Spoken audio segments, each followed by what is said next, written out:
사실상 이제 1997년도에 반환되기 전에는 조금 불안해했었죠. 아무래도 우려 때문에 홍콩을 당시에 1995년부터 조금 떠났던 홍콩 사람들이 있었어요. 사실 이제 미국보다도 홍콩에서 먼저 ETF 관련된 아이디어가 나오고 추진을 하려고 했는데 홍콩 굉장히 보수적이에요. 물론 이제 아까 제가 말씀드린 대로 홍콩에서 어떤 산업이 가장 수혜를 받을 거라고 생각하세요?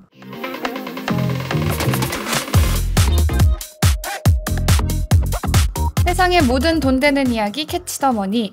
오늘은 아시아의 금융 허브 홍콩에서 법정 변호사로 일하고 계신 박완기 변호사님을 모셨습니다. 안녕하세요. 네, 안녕하세요. 지난주 홍콩에서 제가 아주 근사한 점심을 대접받았는데 오늘은 이렇게 저희 스튜디오에 모시게 돼서 영광입니다. 아유, 초대해 주셔서 감사합니다. 네, 먼저 저희 시청자분들께 자기소개 한번 부탁드립니다. 예, 안녕하세요. 저는 홍콩을 베이스로 일을 하고 있는 법정 변호사 박완기입니다. 법정 변호사에 대해서 이제 좀 물어보실 것 같은데, 네. 법정 변호사는 베리스터라고 영국 그 법정 드라마를 혹시 보셨으면은 거기에 흰 가발을 쓰고 나와서 법정에서 변론을 하는 변호사들을 보셨을 텐데 그 변호사가 법정 변호사입니다. 그래서 저도 홍콩에서 이제 법정 소송 사건에서는 흰 가발을 쓰고 변론을 합니다. 그럼 말 그대로 법정 변호사는 법정에 나가서 변론을 할 수 있는 변호사다. 예, 이렇게 맞습니다. 보면 될까요? 예. 그리고 반대로 사무 변호사는 그런 사무적인 일을 하시는 변호사분들. 예. 말씀하신 대로 홍콩은 1997년 영국에서 중국으로 반환된 이후에 영국의 법 체계를 그대로 유지를 하고 있거든요. 그리고 전 세계에서 영국과 가장 유사한 법률 제도를 갖고 있습니다. 그렇기 때문에 변호사도 두 가지 종류를 그대로 유지를 하고 있고요. 저 같은 법정 변호사들이 있고 또 사무 변호사들이 있는데 사무 변호사들은 말씀하신 대로 주로 기업 상장이나 아니면은 계약서 작성, 채권 발행, 기업 인수 합병 그런 업무들을 진행을 하고요. 그리고 법정 소송에 있어서는 이제 소송 절차가 진행되는 데 관련된 업무들을 저희 법정 변호사를 도와가지고 함께 일을 합니다. 그래서 역할이 분담이 잘 돼 있고 또 각자의 이제 전문성을 갖고 있어서 좋은 제도라고 저는 생각을 합니다. 저번에 잠깐 들어보니까 한 번 이 변론에 나서시면은 한 일주일까지도 이렇게 길게 간다고 저번에 말씀을 드렸던 것 같은데 그래서 뭐 한 달에 한두 개 있으면 많이 있는 거다 이렇게 얘기를 하셨잖아요. 네, 맞습니다. 그래서 짧으면 3일, 길게는 막 열흘 이렇게까지도 간다고 하셔가지고 그 재판에 따라서 그 기간이 좀 달라질 수가 있는데 뭐 긴 재판들은 20일, 30일까지 진행되는 재판들도 있고요. 보통은 뭐 하루, 이틀, 3일 그래서 말씀하신 대로 5일 정도 재판이 진행이 되는데 그 재판을 예를 들어가지고 5일 재판을 진행을 하려고 그러면은 보통 한 7일에서 한 10일 정도의 준비 기간이 필요합니다. 그러면은 뭐 한 10일 정도 준비를 하고 5일 재판을 진행을 한다고 그랬을 때는 사실상 뭐 한 15일에서 16일 정도는 쭉 그 재판을 위해서 일을 해야 되는 거거든요. 그래서 한 달에 그렇게 좀 긴 재판이 2개가 있다 그러면은 저희는 너무 힘들죠. 네. 이게 막 1차, 2차, 3차 이런 변론일이 한 달 안에 있는 게 아니라 네. 하나가 그렇게 길게 있는 거잖아요. 네, 집중 심리를 하기 때문에 그래서 재판 준비하는 과정은 조금 긴데 실제로 재판을 들어가게 되면은 일사천리로 진행이 되고 그리고 집중적으로 변론도 하고 증인 신문도 하게 됩니다. 장단점이 있네요. 아까 홍콩이 중국에 97년도에 반환된 이후에 뭐 그런 영국의 제도를 50년 동안은 유지를 하자 뭐 이런 협약이 있어서 그걸 유지하고 있다라고 하셨는데 그러면 그렇게 반환이 되고 나서 홍콩의 분위기는 좀 달라졌나요? 사실상 이제 1997년도에 반환되기 전에는 조금 불안해했었죠. 아무래도 전체적으로 제도가 좀 변할 수도 있다라고 하는 우려 때문에 홍콩을 당시에 1995년부터 조금 떠났던 홍콩 사람들이 있었어요. 그때 캐나다, 뭐 호주, 미국 등지로 잠깐 이주해서 거기서 좀 살고 아이들도 교육시키고 그랬는데 1997년 막상 반환이 되고 나서 그대로 체제가 유지가 됐기 때문에 2000년 초반에서 중반 정도에 이제 다시 홍콩으로 돌아와서 여러 가지 사업을 진행을 하신 분들이 많죠. 그래서 실질적으로 제가 느끼기엔 저는 홍콩에서 15년 동안 지금 살면서 일을 하고 있는데 제가 느끼기에는 별로 달라진 거는 없는 것 같습니다. 그러면 이 크립토에 한해서는 어떨까요? 아까 저는 그래서 이 말씀을 듣고 나서 이 협정이 영국 체제를 유지하기로 협정을 했기 때문에 홍콩에서만 비트코인 ETF를 허용해 준 건가? 본토는 비트코인 뭐 디지털 자산 일절 금지했는데 네. 홍콩만 약간 숨통을 틔워줬잖아요. 예. 그게 이 협정 덕인가? 라는 생각을 잠깐 했거든요. 예, 말씀하신 게 맞는 게 이제 홍콩은 영국 법 제도를 그대로 유지를 하고 있거든요. 영국 법 제도에서 가장 중요한 거는 자유시장 경제를 보호하고 활성화시키는 건데 모든 측면에서 새로운 시도를 하게 됐을 때 홍콩은 네거티브 규제라고 하죠. 자유롭게 그 시도를 할 수 있도록 합니다. 혁신적인 아이디어나 아니면은 사업이 있을 때 편안하게 진행을 시킬 수가 있죠. 그래서 ETF도 홍콩에서는 승인이 됐다라고 보시는 거죠. 근데 홍콩에서 사실 비트코인 ETF가 승인이 날 때 굉장히 많은 기대감을 모았는데 기대만큼 거래량이 미치지 못했다 막 이런 평가도 있긴 했는데 그 당시에 좀 어떻게 보셨어요? 승인이 날 때?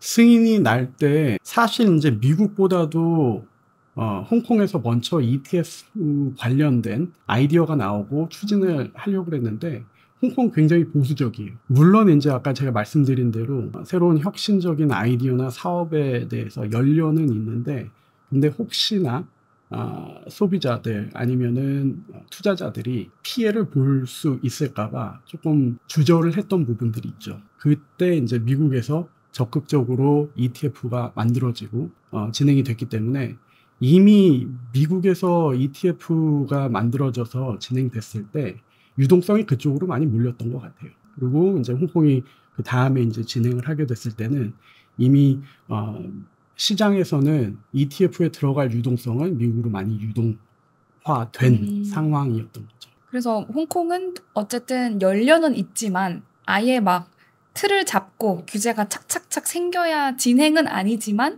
좀 보수적인 접근을 하는 곳이다. 예. 그렇네요. 예. 그러면 스테이블 코인으로 바로 좀 얘기를 넘어가 보자면은 저희가 스테이블 코인 여쭤봤을 때도 그것도 생각보다 빨리 안 될 수도 있다 이런 말씀을 하셨는데 같은 맥락인가요? 예, 맞습니다. 스테이블 코인 법안은 2024년 12월에 홍콩 입법회에 상정이 됐고 지금 심의 중입니다.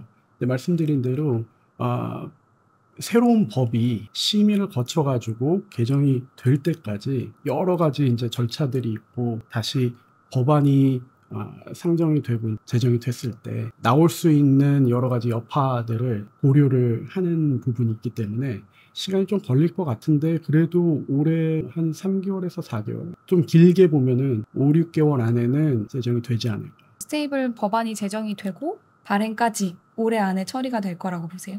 이미 스테이블 코인을 발행을 하겠다고 하는 기업들에서는 준비를 많이 하고 있기 때문에 일단 법이 만들어지면은 바로 일사천리로 진행이 되지 않을까 그렇게 예상이 됩니다.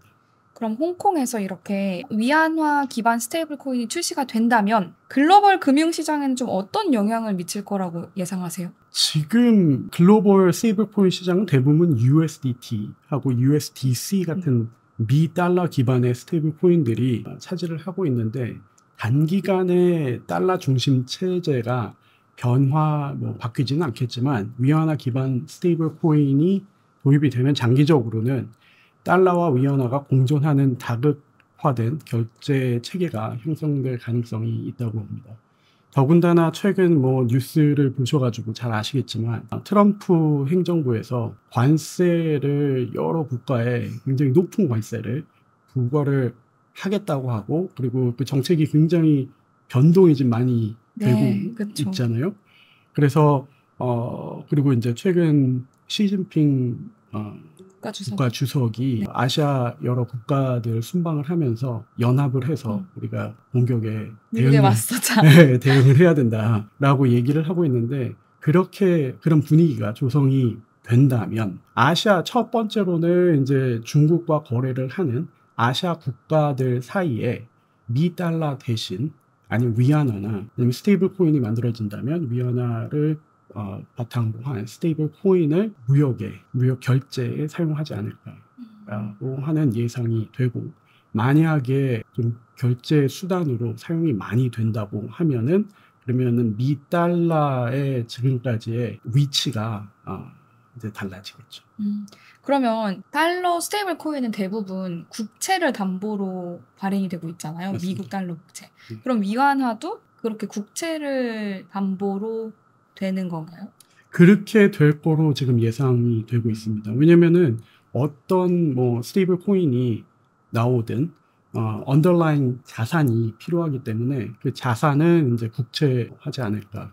이렇게 스테이블 코인에 대한 규제라든지 뭐 발행까지 얘기가 되고 있는데, 스테이블 코인 규제가 완화가 된다면 홍콩에서 어떤 산업이 가장 수혜를 받을 거라고 생각하세요? 스테이블 코인을 발행하는 기업들이 뭐 당연히 큰 수혜를 받을 거고, 디지털 자산 거래소, 디지털 자산을 보관하는 그리고 관리하는 그 커스터디 서비스를 제공하는 업체들, 그리고 OTC 플랫폼, 그리고 DeFi 서비스를 제공하는 기업들이 큰 수혜를 보지 않을까 그렇게 보고 있고, 그리고 명확한 라이센스 제도와 규제 프레임워크가 도입이 되기 때문에 그동안 이제 시장에 진입하지 못했던 글로벌 기업들이 이제 홍콩으로 조금 더 들어오지 않을까, 그리고 그 발판을 마련하지 않을까 이렇게 생각을 하고 있습니다.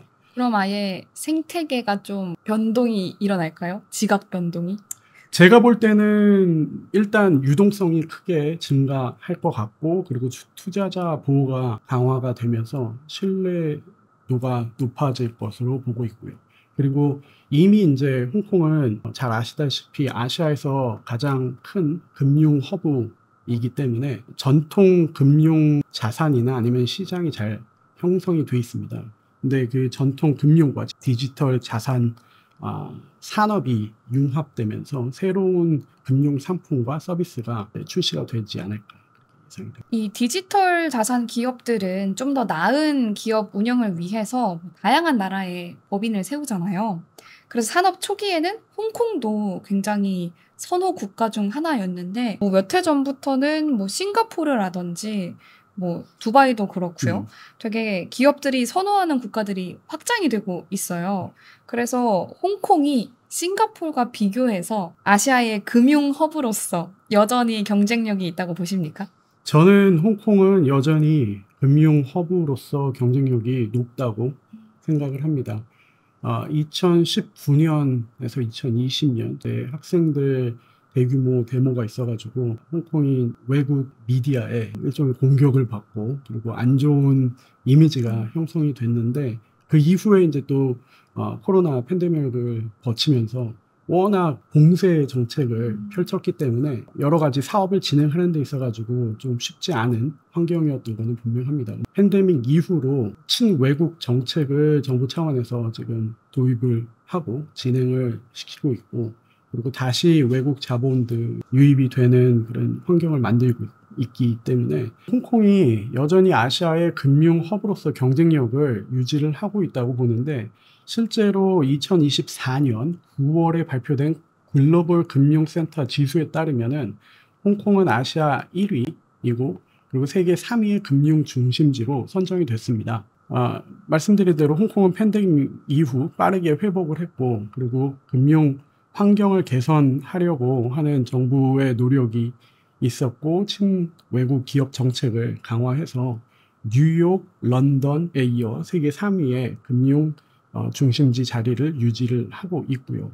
그리고 홍콩의 큰 장점 중 하나가 최대 16.5%의 낮은 법인 세율이 있다는 겁니다.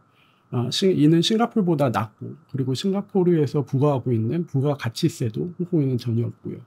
그래서 외국 기업들 아니면 홍콩에서 사업을 진행하는 기업들에게 세금 부담이 적습니다. 게다가 외국 원천 소득에 대해 법인세가 면제가 되기 때문에 이 부분도 상당히 절세를 할 수 있는 측면에서는 장점이 되고요. 그래서 전체적으로 국제 비즈니스를 하는 데는 굉장히 적합한 조건을 갖고 있고, 아시아에서 가장 좋은 조건을 있지 않을까 이렇게 생각을 합니다. 그러면 최근에 이 홍콩의 디지털 자산 규제 측면은 좀 어떻게 변화하고 있나요? 제가 접수한 정보에 의하면 최근에 거래소들이 굉장히 많이 승인을 받았다고 하더라고요. 실제로 거래소가 몇 년 전만 해도 승인이 된 거래소는 3개밖에 없었어요. 큰 규모의 거래소들만 승인을 받았어. 근데 홍콩 금융당국에서 샌드박스를 만들어서 라이센스를 받고 싶은 기업들, 업체들은 그 샌드박스에서 들어와서 거기서 우리가 모니터를 하면서 어떻게 사업을 진행하는지를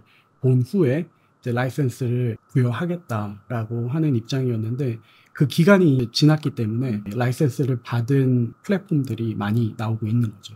그리고 신규로 신청을 하는 플랫폼들도 홍콩에서는 이미 디지털 자산 관련된 규제 틀이 만들어지고 구체적인 이제 규제 방안들이 나왔기 때문에 조금 더 그 속도가 빠르게 진행되고 있는 것 같습니다. 근데 확실히 말씀 들어보니까 일단 보수적이긴 하네요. 열려 있어서 오케이 그럼 샌드박스 들어가서 대신 한 2, 3년 동안 우리가 지켜볼게 네. 한 다음에 풀어주는 거네요. 그렇죠. 좀 조심스러워요.